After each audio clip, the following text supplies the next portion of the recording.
Right, as I was saying, Oren, as some of us know, is at home ill with COVID, and he's not able to join us this evening. So let us all wish him well, the speediest of recoveries, him and his wife, Charlotte, who also has COVID. Secondly, it's somebody's birthday today. So can I wish you, Larry, a very happy birthday, many happy returns, and it's good that you're with us so we can join you on your birthday. Thank you for joining us. My 35th birthday today. Good. Okay. Carol, in a moment, I'm going to invite you to speak with us about marriage and Baha'i faith. But I just want to share with you and everybody else recollection I have of some few years ago now, when you and I were elsewhere at a interfaith multicultural event, which was held in memory of the late Rita Williams. Some of you may know Rita. Rita was a guiding light in Ilford, in Redbridge. She was chair of the Redbridge Equality Council, and indeed a leading light and chair of Southwest Essex Reformed Synagogue. And Rita taught me an awful lot about the work that we are now doing together, and a lot else beside. And I just want to share that with you because for me, Rita meant so very much. Yeah. Carol, would you be good enough to introduce yourself and talk to us about marriage and Baha'i? And as before, questions, comments in chat, and we'll collect those after Carol has spoken. Carol. Oh, and could you all please mute yourselves, because I don't really want to have to do that for you. And let me make you co-host. Thank you. Right, I'll share my screen. Am I co-host yet? Yeah, I am. I'll share my screen with my slide. So then I'll introduce myself. Oops. Thank you.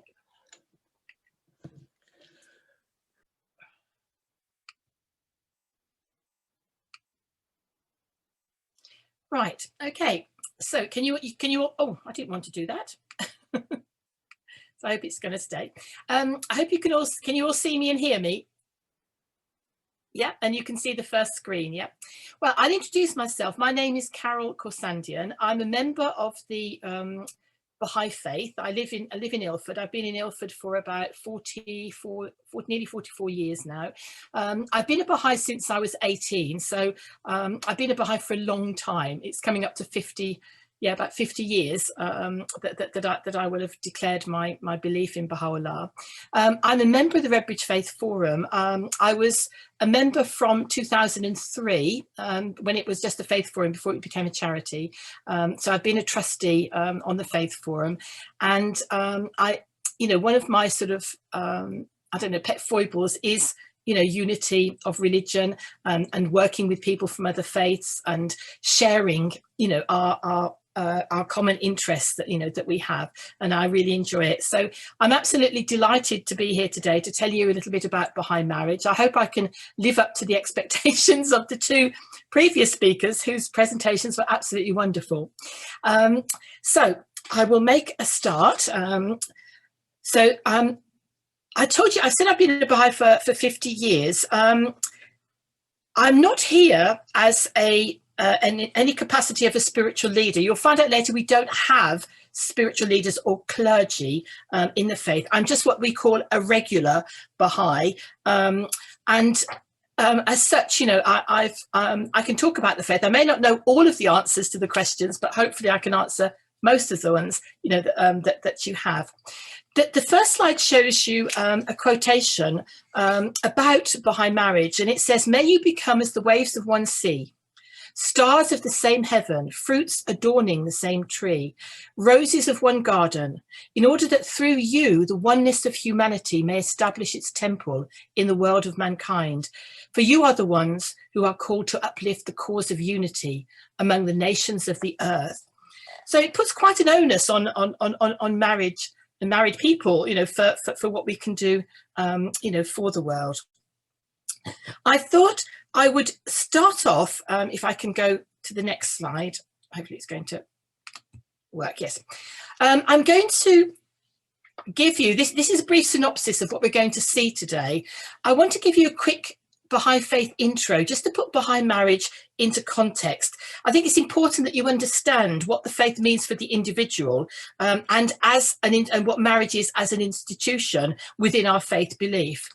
We're then going to look at the concept of a Baha'i marriage as a uniting spiritual and physical union.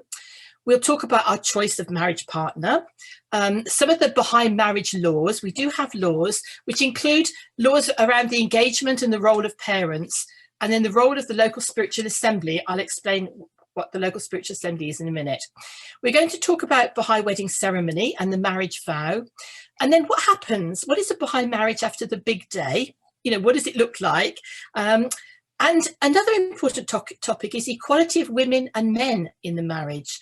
You know, what part has that got to play?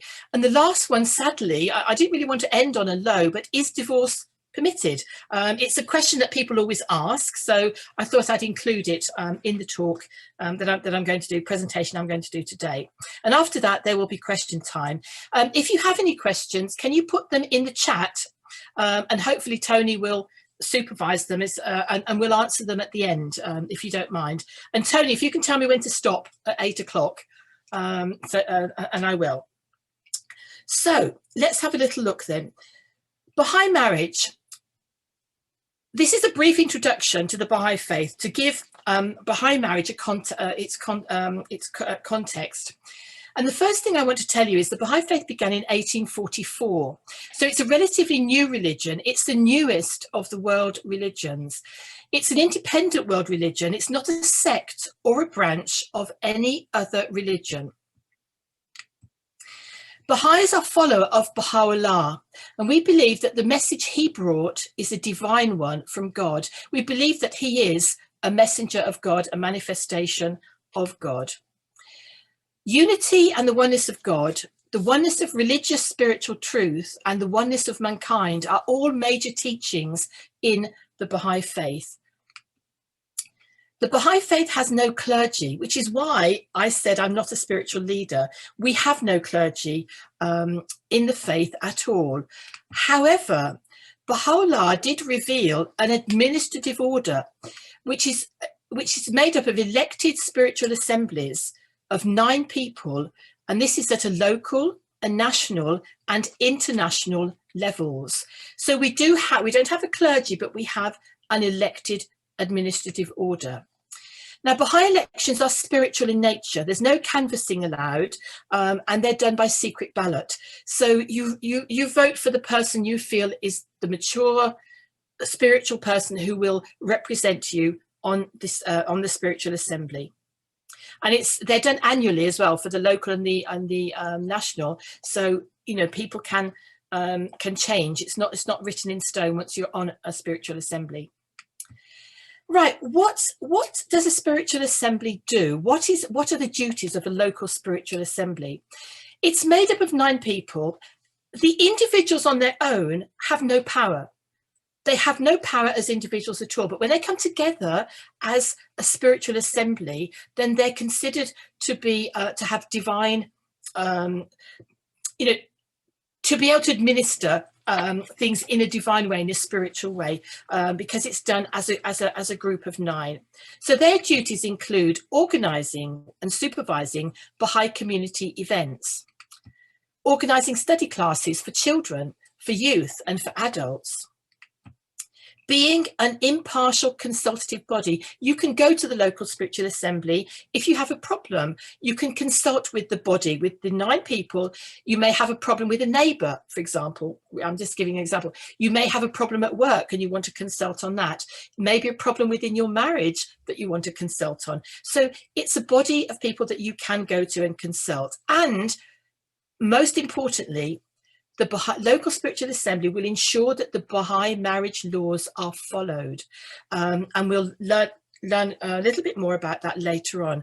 So I think you can see a little bit about where the faith is, where it's come from, and what the beliefs are. Very basic beliefs. I now want to mention some of the names, because Baha'u'llah is the divine manifestation of God, and you will see that some of the quotes I use are from Baha'u'llah. Abdul-Baha is the son of Baha'u'llah, and he was appointed as interpreter of Baha'u'llah's writings after Baha'u'llah passed away. We do not believe he's a manifestation of God. He is simply the son of Baha'u'llah. Shoghi Effendi was the appointed guardian of the Baha'i faith to look after the faith until after Abdul-Baha's passing.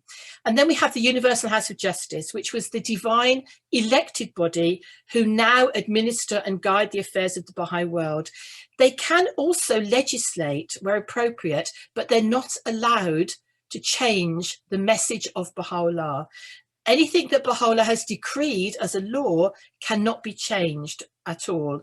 And we have all of his writings, which were written by hand during his lifetime.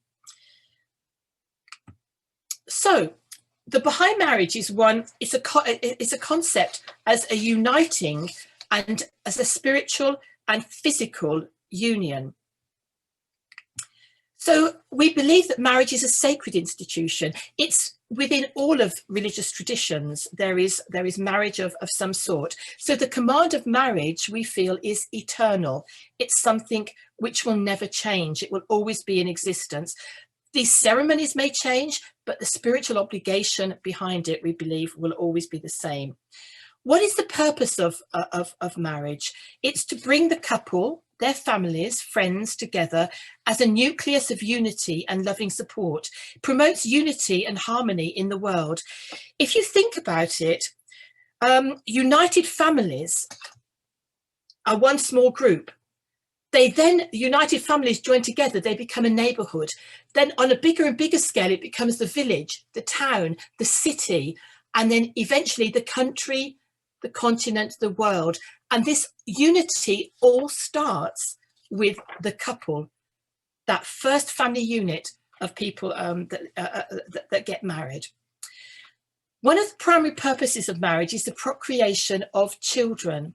And there's a lovely quote from Baha'u'llah where he said, when he desired to manifest grace and beneficence to men and to set the world in order, he established the law of marriage, made it as a fortress for well-being and salvation. He saith, great is his glory, marry, O people, that from you may appear he who will remember me amongst my servants. So marriage is considered the place where you bring children up. You have children and bring children up within the sanctity of marriage. And these children will grow to be to know God and to love God, because you're bringing them up in a spiritual environment. Children are a bounty. They're a bounty and a blessing from God, and they teach so many things: patience, selfless love. So children are considered a blessing if you can have them within your marriage.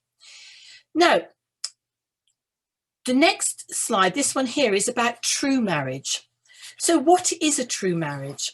The true marriage of Baha'is is this: that husband and wife should be united both physically and spiritually, that they may ever improve the spiritual life of each other and may enjoy everlasting unity throughout all the worlds of God. This is Baha'i marriage.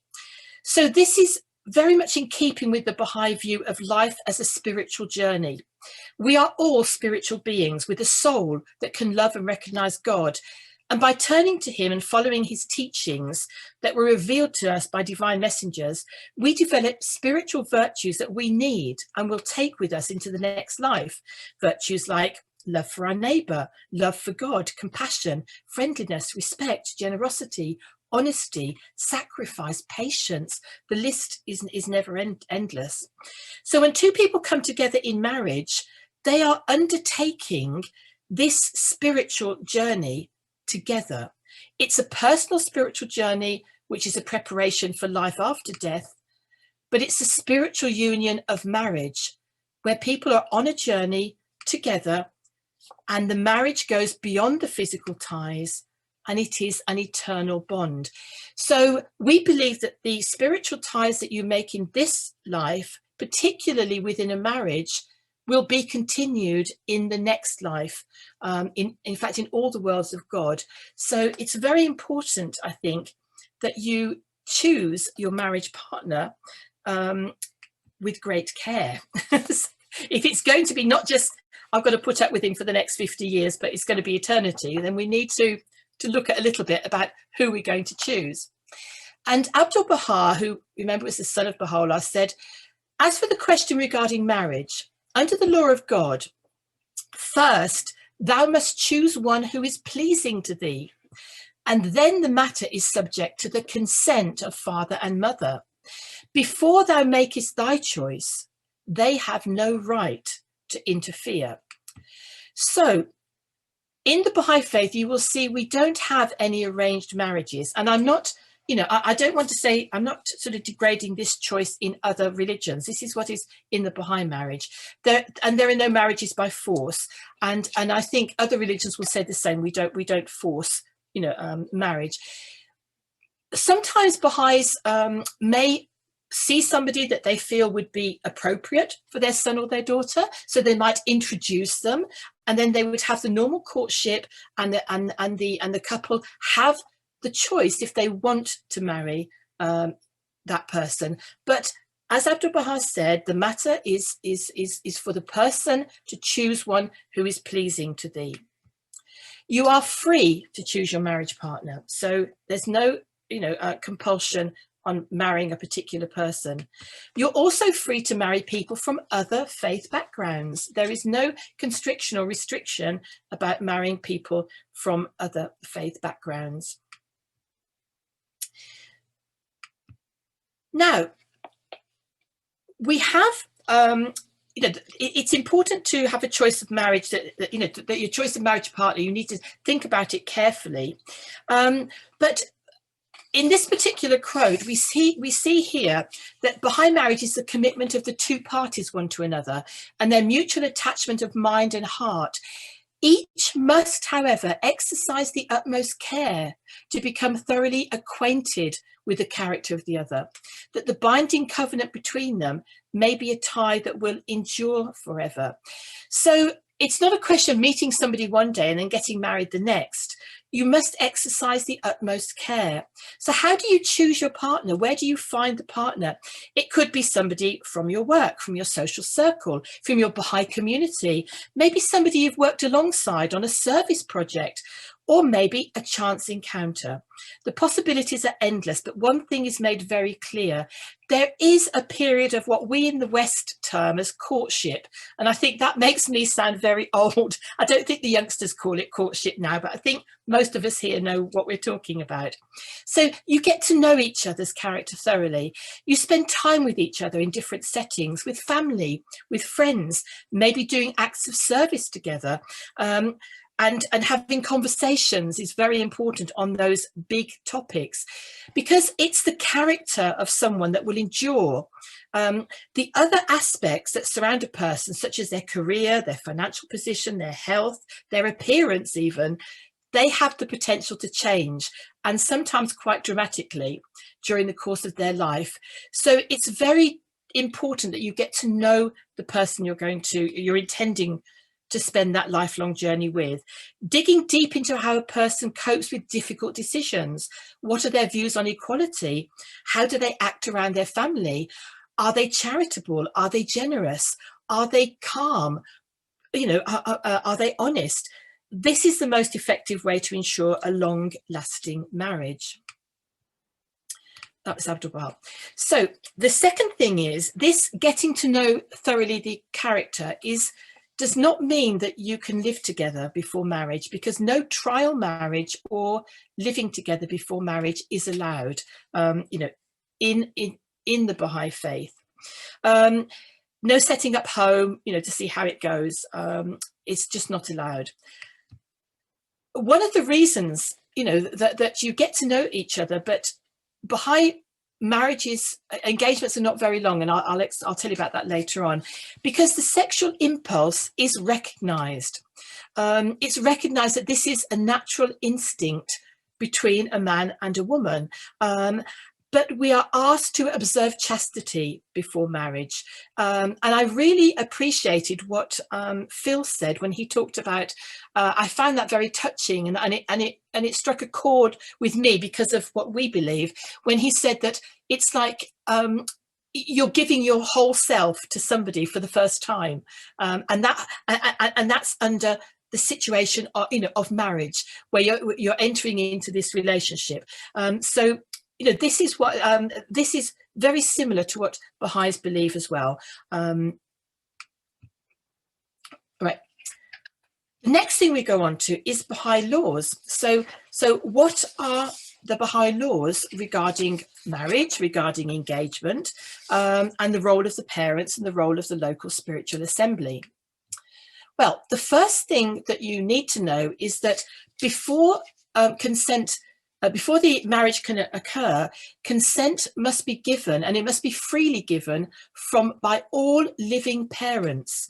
And this is usually before the engagement is announced. So both couples, both parties have to ask their parents for consent in order to marry. Right. So I've lost my little page here. I think if you don't mind, if I just see if I can find it. It's gone. Oh dear, right, never mind. I'll wing it. I'll find it in a minute. So the consent is required of all living parents before engagement. And this law is applicable even if only one of the couple is a Baha'i. So say, for example, a Baha'i wants to marry a Christian, you still have to have the consent of both parents, both sets of parents. Even if sometimes people who are not Baha'is want to have a Baha'i marriage because they like what a Baha'i marriage stands for. Even if you're not a Baha'i, you still have to have consent, otherwise the marriage cannot take place. Why? Why is it so important that consent of all living parents is required? Because it strengthens family ties and the social fabric of society. How often do we hear young people say, well, they don't want me to marry him, but I'm going to marry him anyway? You know, it's going against your parents' wishes.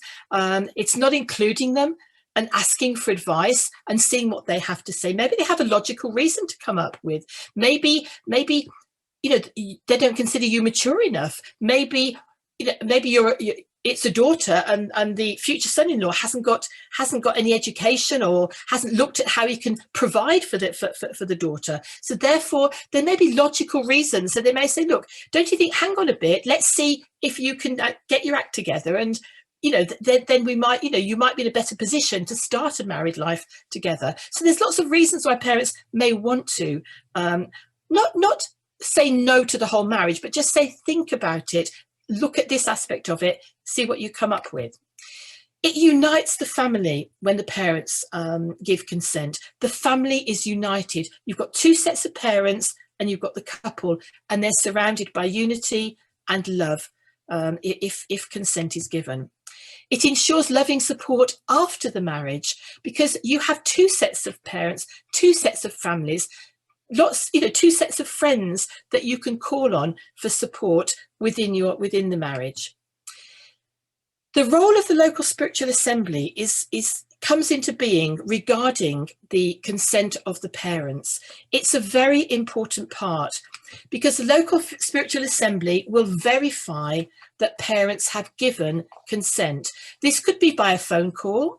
It could be by letter. Very often people will write a letter, a very short letter to say they give consent. But it's important that they verify it so that they can then allow the marriage to go ahead. The local spiritual assembly's role in the Baha'i marriage is also to verify two witnesses to the Baha'i marriage.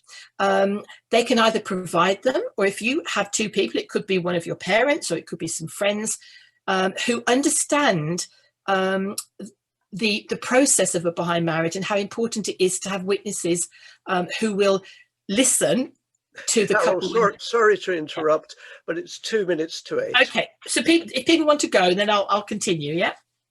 Okay. I can find my place. We'll reconvene shortly after 8 o'clock. Yes. Okay, that's lovely. Thank you.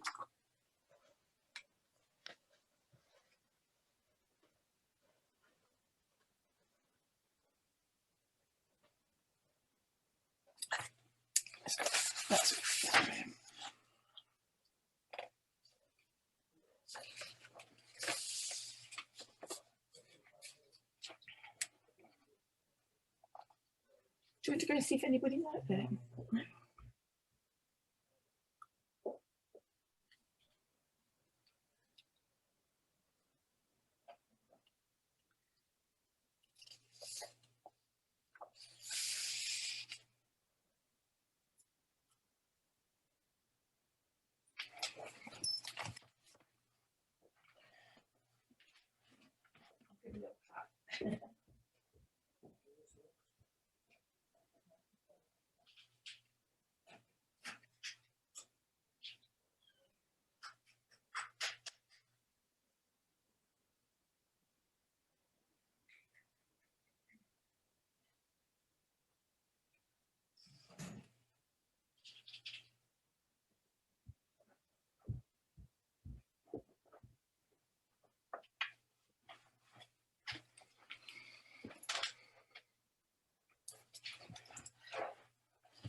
How are you, Carol? I'm fine, thank you. How are you doing? I'm good. I'm good. Okay. Still breathing. Who expects more than this? Well, as long as you're still breathing, Larry, that's good. Thanks be to God. Yeah. How are you guys keeping? Oh, is that for me as well or for others? Oh, at the moment I can only see you. So.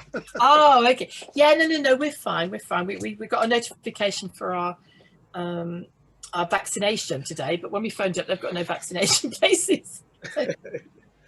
And to everyone else, I apologize. I only saw Carol on the screen. I wish you all well, and I hope everyone is doing well as well. Yeah. 3 minutes past. Okay. Happy birthday, Larry. Yes, happy birthday. It's the 43rd anniversary of my 27th birthday. I know the feeling. I wish I could reverse my age, but I'd be older. So shall I make a start again, Larry? Carol, please continue. Okay. I'll just very quickly go through just the role of the local assembly. So the local spiritual assembly is there to verify the parental consent, so make sure parental consent has been given.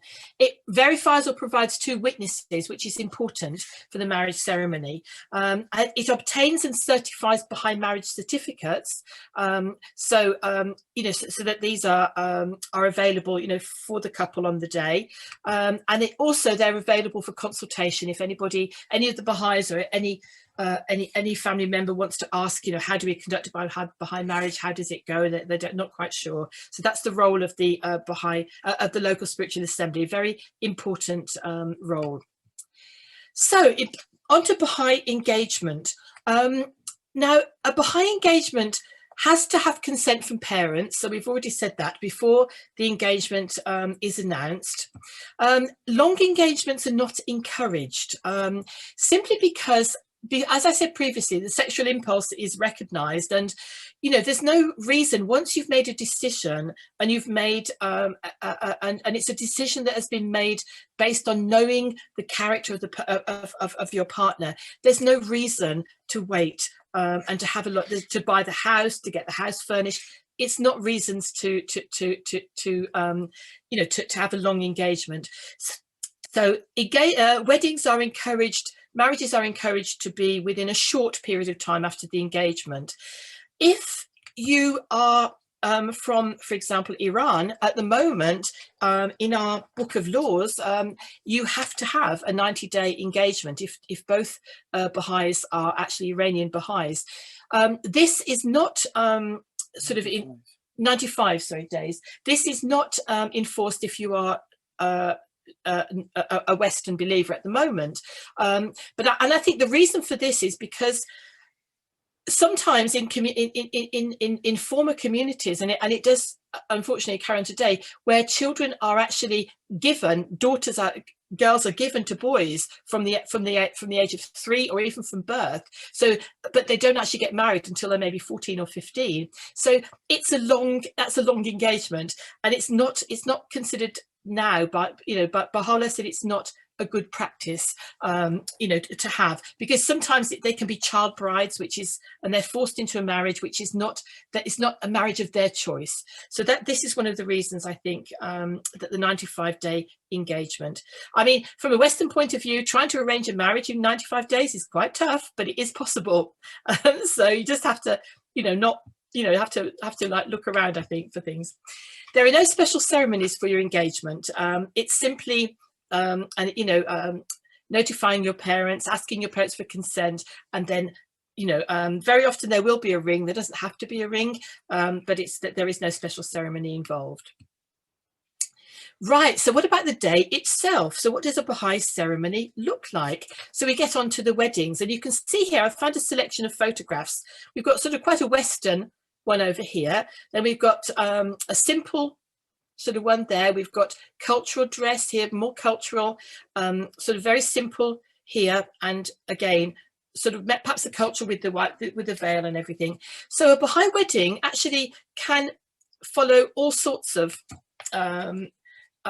patterns in a way. the thing that you need to know is that we don't have a place of worship. So the venue for a Baha'i wedding will not be in a place of worship. It could be in a hotel, it could be in a garden, it could be outside, it could be on a beach. It has to be somewhere that's a little bit dignified, but that's how you arrange it. But it can be wherever you want it to be. It's a very simple ceremony. There are no rituals in a Baha'i marriage. So the ceremony is very simple. There's no individual who performs the ceremony for the couple. I suppose in some ways you could say the couple actually marry themselves, because the most important part of the Baha'i marriage ceremony is actually the vow that each of the persons has to say. So there isn't an individual, we have no clergy, so nobody performs the ceremony for the couple. The couple each recite a prescribed verse or vow in front of at least 2 witnesses, and this is compulsory. You have to have 2 witnesses that are verified and agreed by the local spiritual assembly.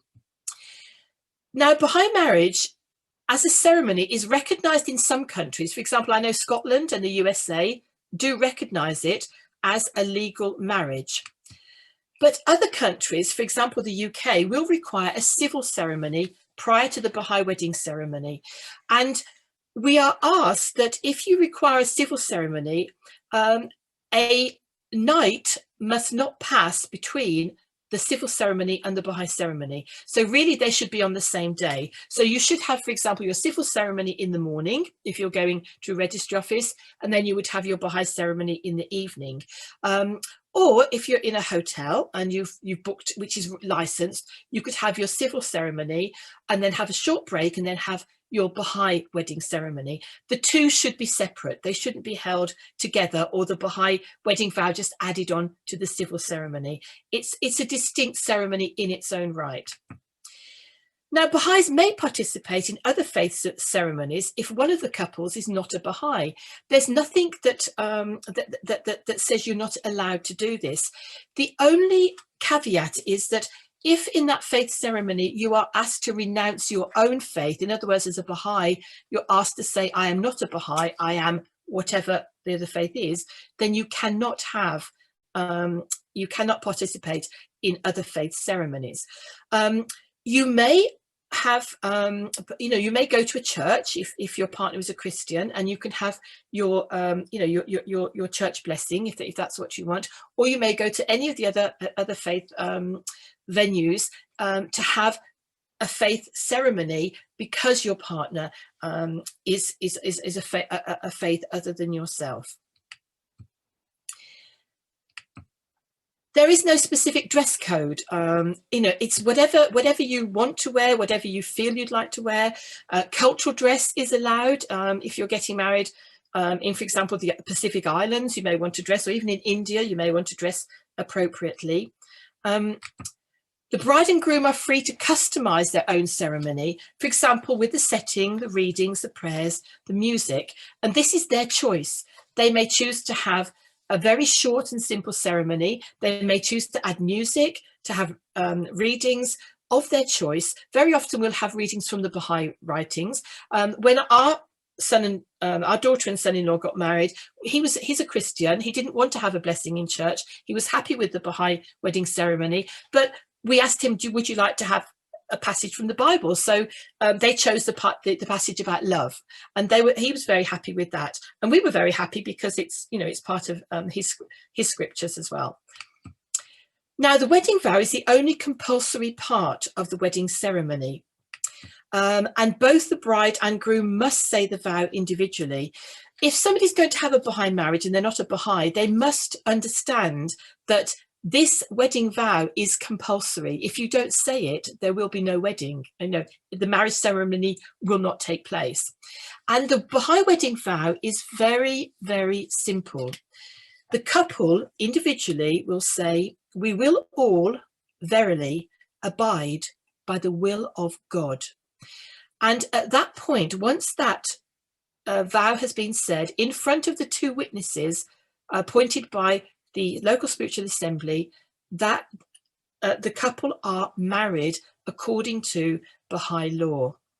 And it's really putting the whole of your marriage and your spiritual life in the hands of God. And this is the importance of Baha'i marriage, that you're abiding by the will of God. The last part of the Baha'i wedding ceremony is the signing of the Baha'i marriage certificate. And I will show you the certificate not in the next slide. I think it's in the slide after that. So the marriage certificate will be signed by the bride and groom and by the two witnesses appointed by the spiritual assembly. And it will then be given to the spiritual assembly to certify it themselves. And I'll show you in a minute. So what does a Baha'i marriage look like then? Well, very often you will have your guests sitting in front of you, and you will be seated at the front, the bride and groom together, facing the invited guests. And then there will be people, if they want to say prayers, they will say prayers. Very often there will be a microphone so that when they recite their verses, everybody, their marriage vow, everybody can hear it. So it could be very simple. This one is an outdoor Baha'i wedding in Thailand by the river. So you can see it's beautifully set out and very, very simple. This is a Baha'i wedding in Zimbabwe, which looks as if it's being held perhaps in the garden of somebody's home.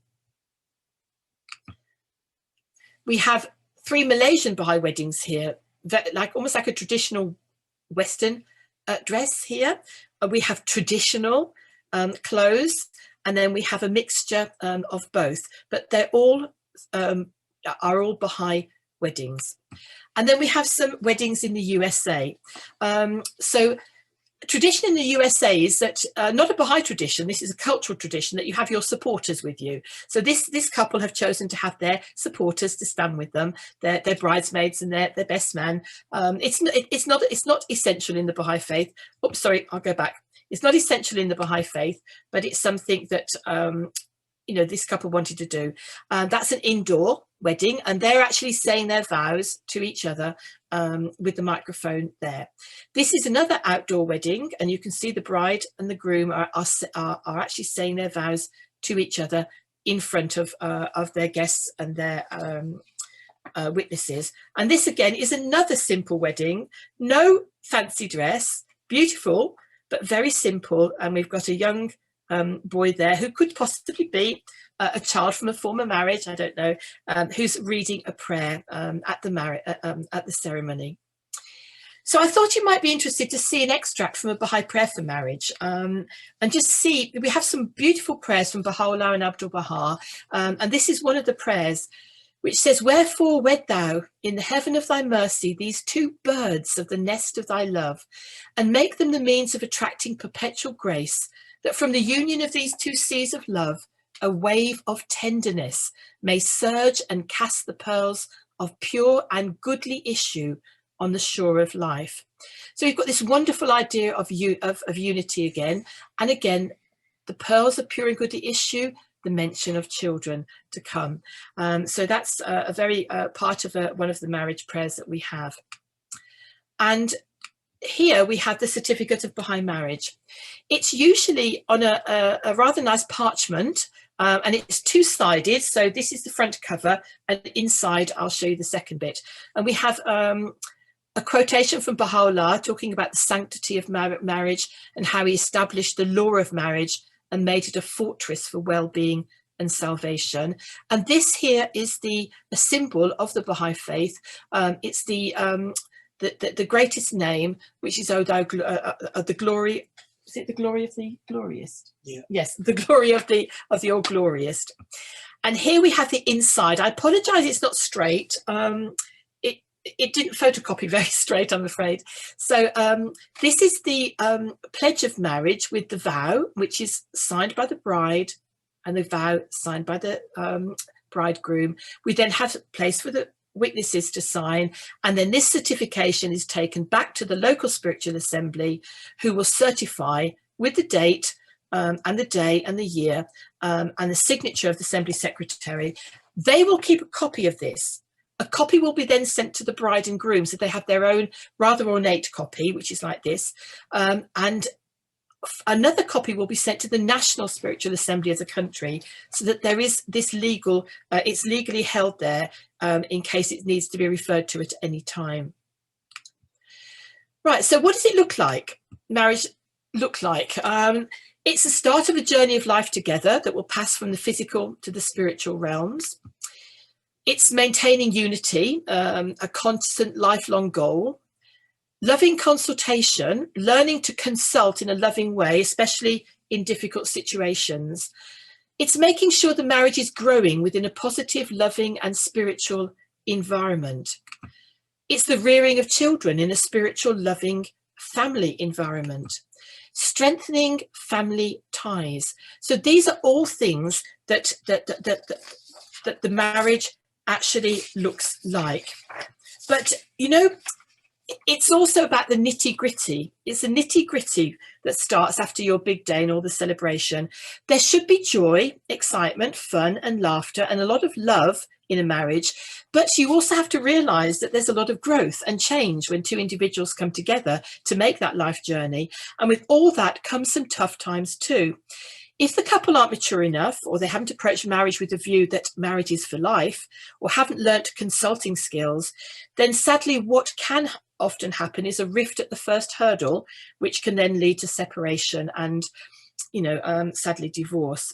But the foundations of what a Baha'i marriage are will hopefully ensure solid growth. So even the bumpy and difficult times. So we have maintaining unity, loving consultation, making sure the marriage is growing, strengthening of family ties. These are all important, as well as acts of service to humanity. When you serve humanity, when you together, that can often be a unifying bond as well. So I'll remind you from the beginning, there was a quote which said, "Their purpose must be to this, to become loving companions and comrades and at one with each other for time and eternity." So you can see that oneness and spiritual union is very, very important within the context of a Baha'i marriage. Another important thing is the equality of men and women. So Abdu'l-Baha says the happiness of mankind, and I've got to move my little thing, will be realised when women and men coordinate and advance equally, for each is the complement and helpmate of the other, none more so than in a marriage. Husband and wife are considered equal in the eyes of God in the Baha'i faith. This is particularly important when we talk about the context of marriage. Both the husband and wife should have the same opportunities to advance and contribute to the household decisions.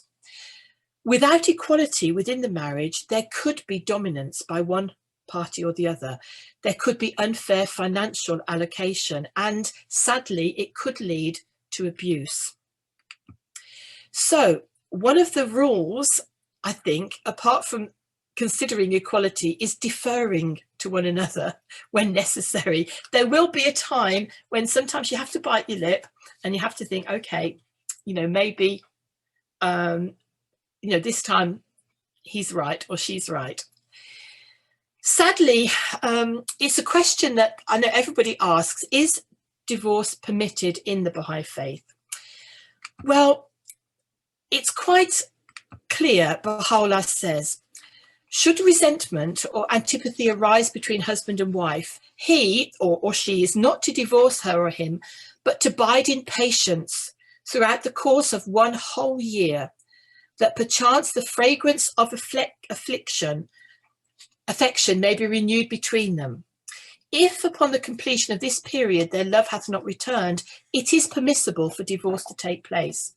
So divorce is allowed, but it's not to be taken lightly. And actually, one of the reasons is that you really cannot bear to be in the company of that person anymore. It's as strong as that. It's not that, oh, we've grown apart. It really is antipathy towards another person is really the only consideration, you know, for a divorce.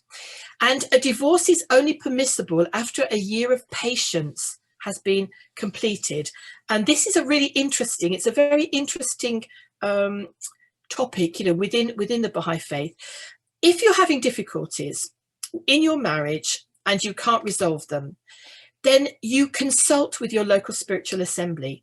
They may advise you to go to marriage counselling. They may provide marriage counselling. They may provide support for you, from the local spiritual assembly, allocate people to help you. If it's decided that it's not really working out and there are serious problems, then the spiritual assembly will start what they call a year of patience, a year of waiting. During this time, from the start of the year of patience, the couple lives apart. They must not live together. There must not be any marital relationships. They can see each other. They can meet up with each other. In fact, they're encouraged to meet up with each other. And they are encouraged to try to reconcile their differences. It is a time of trying to get the marriage back onto firm footing again, trying to see if the love that you had at the beginning can be rekindled. During this year of patience, no other love relationships should be begun, should be started with another person. The whole idea is that you try to reconcile your marriage. If, however, at the end of the year, things have not worked out, you cannot get your marriage back on track, then the Baha'i divorce will be granted by the local spiritual assembly. The civil divorce can then be applied for, and once the civil divorce has come through, then your Baha'i divorce will be a legal divorce. The Baha'i divorce papers will be lodged with the National Spiritual Assembly for that country. In case you ever want to have a Baha'i marriage again, they will need to see that you have had a civil divorce and you have had a Baha'i divorce. So it's quite a sad note to end on, but it's realistic. We have to sort of know that this can happen. But I think that the overriding thing is that Baha'is marry for life and beyond. So any questions? I'm going to stop sharing so we can see each other. I think it's quite nice to see each other. So. Good idea. Rabbi Larry asks, yeah. The phrase all worlds has been used several times. Could you, Carol, please expound on the meaning of the phrase in general and particularly in relation to marriage? Right. When we talk about all the worlds of God, we believe that there is this earthly plane that we live on. This is our earthly life. But when we talk about the worlds of God, this is what is beyond our earthly life. We believe that there is a spiritual life that we will all go to. It's growing closer to God. So it's not a physical presence, it's a spiritual presence. So our role in this life is to enjoy what God has given us, physically, but it's also that spiritual preparation for life after death. So when I talk about the worlds of God, we believe there are many worlds of God. There are many stages within the worlds of God. Until we get there, we won't know. But this is our belief, that God's kingdom is not just a single plane, but it has many facets to it. So it's almost like a progression, getting closer and closer to God. So that's what I mean by all the worlds of God. And this union between two people is a close union. It's a spiritual union and a physical union. So that union will continue into the next world. You will recognize your spiritual soulmate. This is what we believe.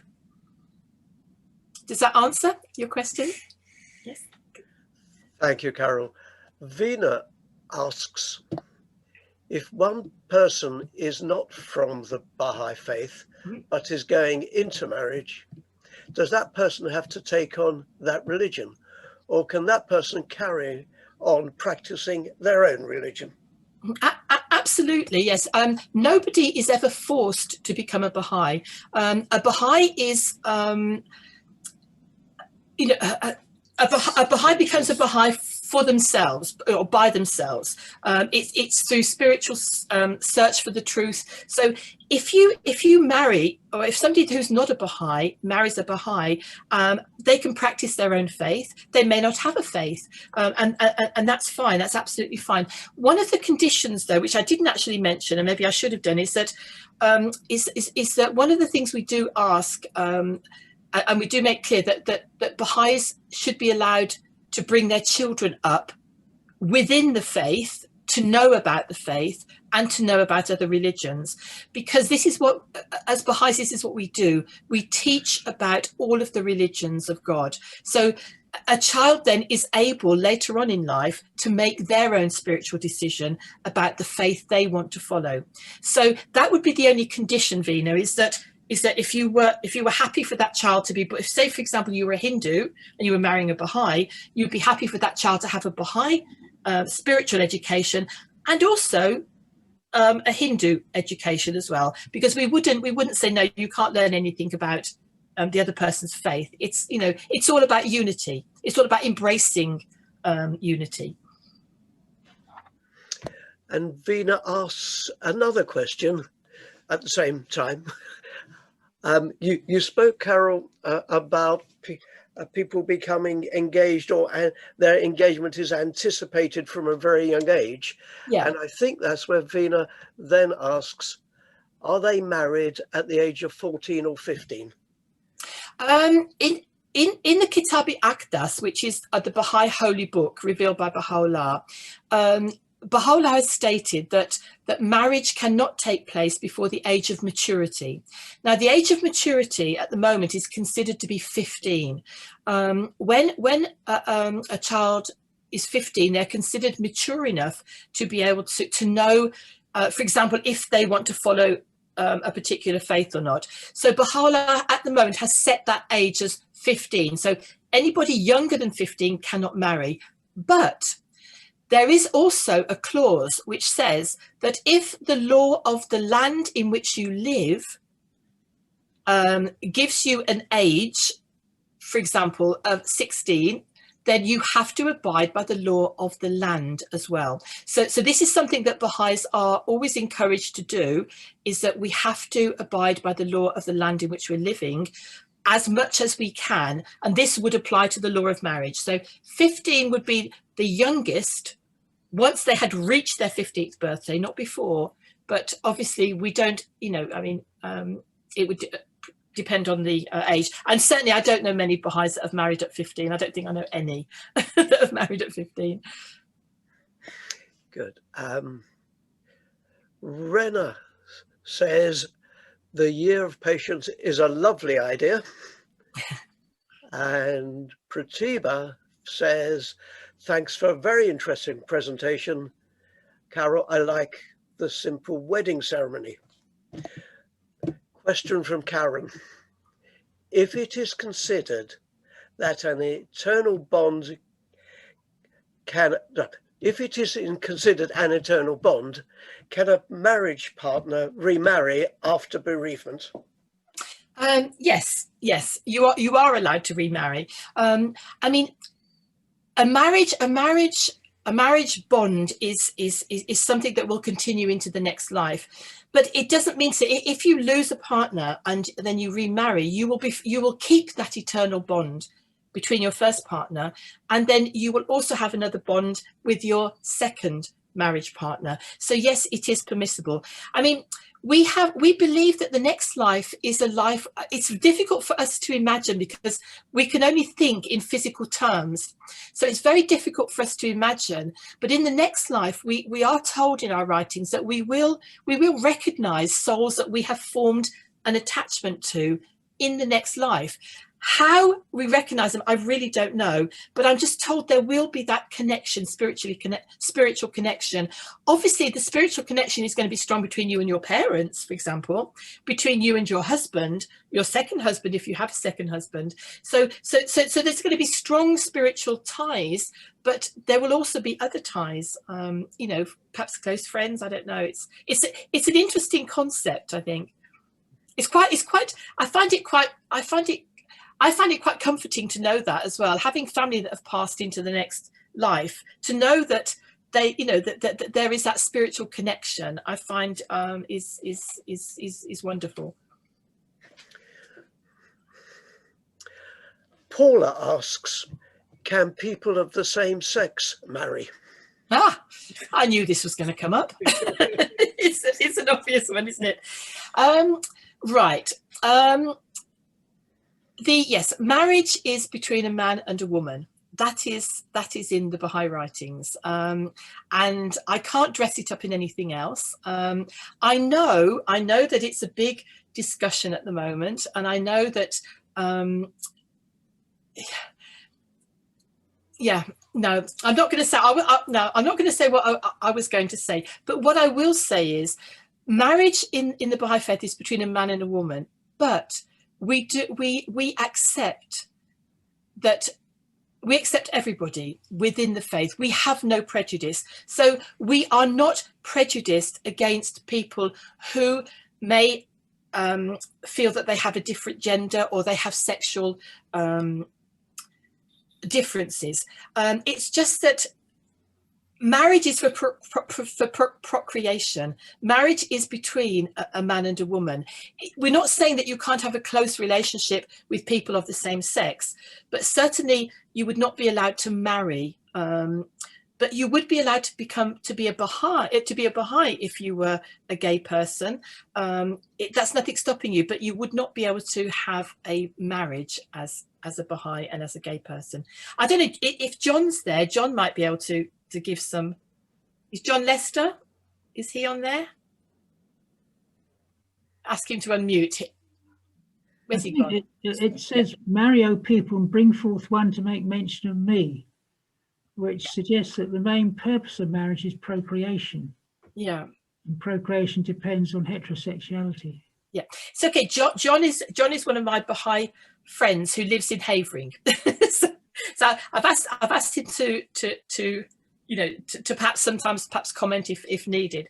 So, but I think what I said was about acceptance of people who are, who are part of the gay community is we don't condemn, we don't or anything like that, and we don't have any prejudice against them at all. But regarding marriage, we have to say that marriage is between a man and a woman, and it's not going to change. I mean, that is in the law in the Baha'i faith. So. Does that answer the question? Thank you, Carol. Next from Karen, do wives take their husband's name? Oh, yeah. I mean that's interesting. There isn't anything to say that you should or you shouldn't take your husband's name. I know Iranian custom is that you keep your single name, and sometimes some Iranians may want to follow the custom of their country, but generally speaking, as far as I know, there is no law to say that you have to take your husband's name. John, would you agree with that? Yes, married to someone who kept her maiden name. Yes. Yeah. There you go. So yeah, you don't have to take the husband's name. So good. Imam Rafiq asks, if parents do not give consent, can the couple still get married? No, they can't. But parental consent is one of the laws about Baha'i marriage, and it must be freely given. And the couple have to understand, if the parents decline consent, then they have to understand the reasons why they're giving consent. It can't be, well, I don't like him because he's a ginger nut, do you know what I mean? It's like, something silly like that. It has to, if somebody's going to withdraw consent, it has to be for a valid reason. If, for example, you feel that your parents are being racial, or they're being prejudiced, or they're not being fair, you can, as a Baha'i couple, go to the local spiritual assembly and just and consult with them and ask them. And the assembly can call the parents and just say, look, what's the reason why you're not giving consent? Generally, in cases where I have known that consent hasn't been given, it's been for a genuine reason, and it's been for concern over the situation or concern over, it's for something that can be remedied. And once the situation was remedied, then consent was freely given. And afterwards, you know, the couple have said, you know what, they were right. You know, they were right. You know, if we'd have rushed into it, we wouldn't have known this. So consent is rarely given, but this is one of the duties of a parent, and it's a very strong duty. You know, it's something that you don't take lightly, because you have that power, I suppose, in a way, to either allow your child to get married or not. So therefore, I think the thing to do is you get to know the person your child wants to marry, you know, and you see every side of them, and you see how they react with each other. And there's no reason why, if they seem to be a good couple, I think some circles they go a good match, then, you know, there's no reason to not give consent. So my daughter, one of our daughters, both of our daughters are married, but one of our daughters, she married. She's married to an Iranian living in America, and his parents were not here. They were back in Iran, so they couldn't get to meet my daughter. But you know, they had phone calls. They spoke to her. They knew somebody that knew her, so they phoned them up and said, "Look, what sort of girl is she? Is she?" So they did their job in finding out whether they were, you know, whether she was a good person. They were, you know, they sort of were good together, and they worked good together. So there's ways around it, you know, and it's a very responsible role as a parent. But no, marriage cannot take place if the consent has not been given. Not a Baha'i marriage. And I will tell you, if you don't have a Baha'i marriage and you're a Baha'i, you will lose what we call our voting rights, which is very serious in the Baha'i faith. It means you can't take place in Baha'i elections. It means you can't attend some of the community meetings. So it's not something that you would do lightly, to say, well, I don't care, I'm just going to go ahead and have a civil marriage. It's not something a Baha'i would do. Thank you. Wahida asks, or first of all says, I like the idea the marriage is for spiritual development. This aim of marriage is very strong. And then the question, so is the divorce rate low in the Baha'i community? I don't have any figures, I'm afraid, for the divorce rate, you know, in the Baha'i community. I think there was. I will be very honest with you, because I'm a very honest person. Young people are very often asked to go and serve as part of their sort of I don't know, easing into adulthood. You know, once they've finished their degree, you know, very often they're asked to serve, or they're invited to serve, for example, at our World Centre, or they may be going to a Baha'i school in India, or go to somewhere, there's a Baha'i orphanage in South America. So very often you might meet somebody in those circumstances, and it's outside of your normal living environment. And there was, you know, there have been marriages that have taken place where people haven't really got to know each other. They've been in an environment which is totally alien to their normal home environment, and you know, there were a number of divorces amongst young people. But the Universal House of Justice, who is based in Haifa, and a lot of people were going to serve there, they actually said, look, you know, we appreciate you coming here. We realize that you're working very closely together. But what we're going to say is there will be no more marriages in Haifa. You need to go back home and continue this courtship in your home environment, in your normal environment, not in this bubble that you live in, which is like a Baha'i world. And that has actually helped a lot. Because, you know, young people, they get carried away. When you're working in an environment where it's just constantly a faith environment, it's not the real world. At some point, you have to go outside of that, and you have to live in the real world with real jobs, real responsibilities, etc. So, but the actual rate of divorce amongst, I don't have a figure for, I'm afraid. So, John, do you know anything, or? I don't think I've really got anything to add. Thank you. No. Natia asks, if the couple have a pre-marriage relationship, will they be blessed by their parents? Sorry, followed by, if it is not allowed, I think as it is not allowed is how Natty has written it, can a parent refuse marriage? Right. I don't know. I don't know the answer to that one, because to be honest, I mean, the parent, I mean, that wouldn't be a reason for not allowing a marriage, unless, to my mind anyway. I mean, Baha'u'llah has said in the Kitab-i Aqdas, you know, a man must give a dowry, you know, for a woman. It's 19 mithqals of gold, is which is probably like a bracelet, you know, which is sort of like a dowry that he gives to the wife. But you know, Baha'u'llah said, if on your marriage night you discover that your wife is not a virgin, you may ask for the dowry back, but it would be highly meritorious not to mention or not to make known the fact that she isn't a virgin on her wedding night. So I think that almost says it all, really. You know, there's, I mean, a Baha'i is not there to disgrace another Baha'i, you know, and it's, I think if children are living together, sorry, two people are living together, it's up to the parents really to let them know that they should, you know, the Baha'i laws, and that they shouldn't be, you know, living together, and perhaps counsel them on that. So, John, is there anything you wanted to add to that? Well, it's up to the parents, isn't it? Yeah, yeah. Yeah, there is nothing. Yeah, there's nothing. I mean, you know, it is. We are asked to be chaste, you know, to follow the rules of chastity. That's what we're asked.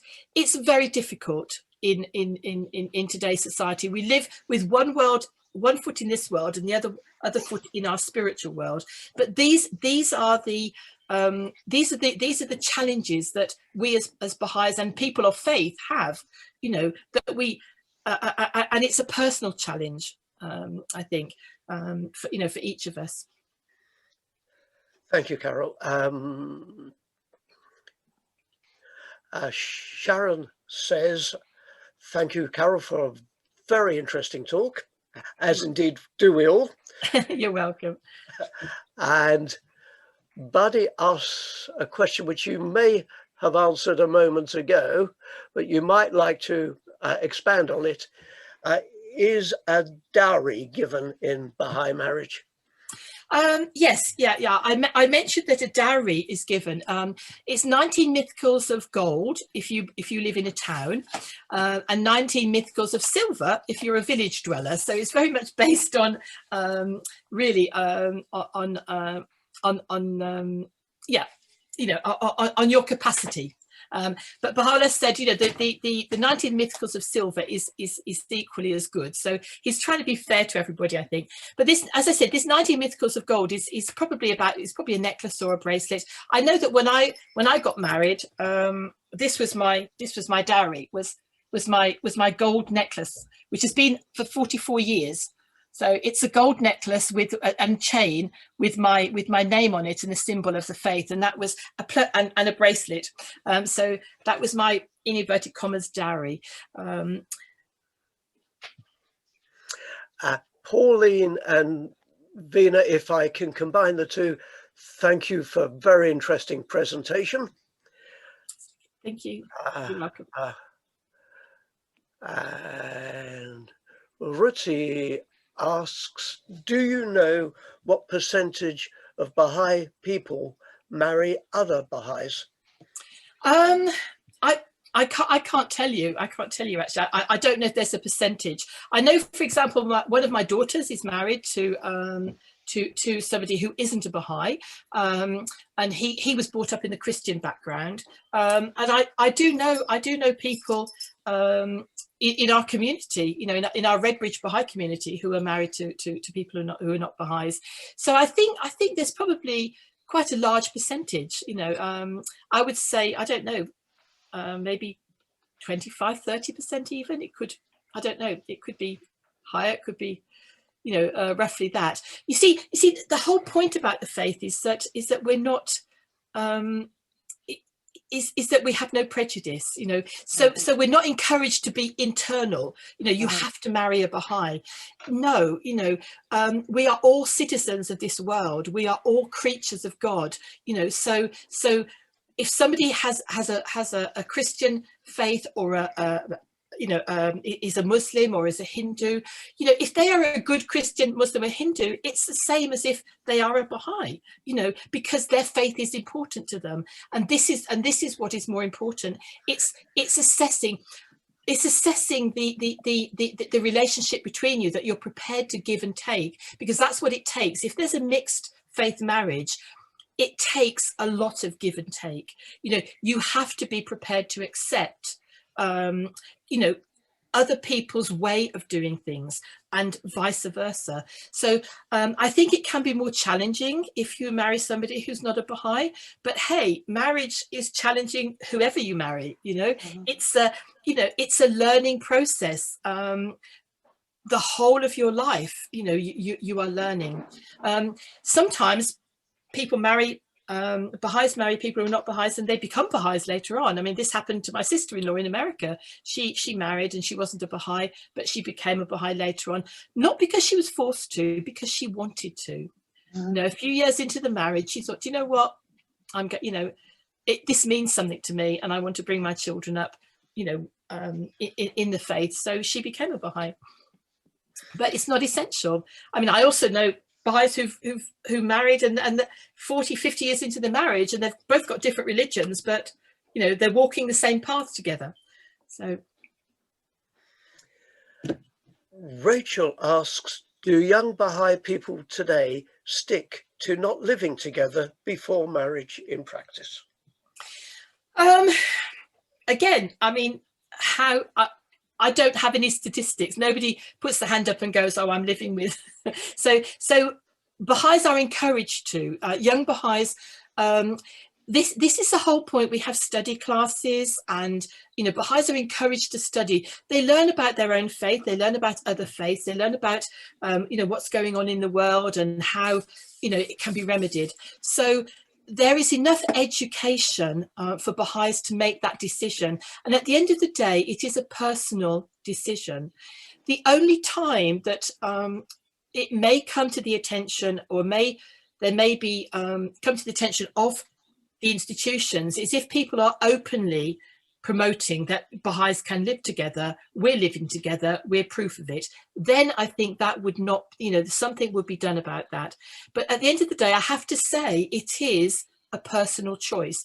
There are no Baha'i police out there that are going to go knocking on doors to say, you know, it's up to the individual. And this is very much what religion is. Religion is very individual. It's up to your conscience. It's up to your faith, up to what you believe in.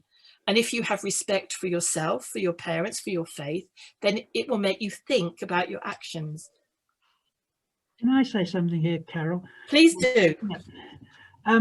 It's about the situation of people who want to become Baha'is who are living together. Yeah. And the Universal House of Justice, which is the supreme head of the Baha'i faith, ruled that in that case, if there's a long-standing relationship, an understood relationship, and especially if there are children, then that can continue, because it's ideally they should marry as soon as possible, but you don't break up an established relationship because they become Baha'is. Yeah, thank you for that, John. Yeah, that's absolutely right.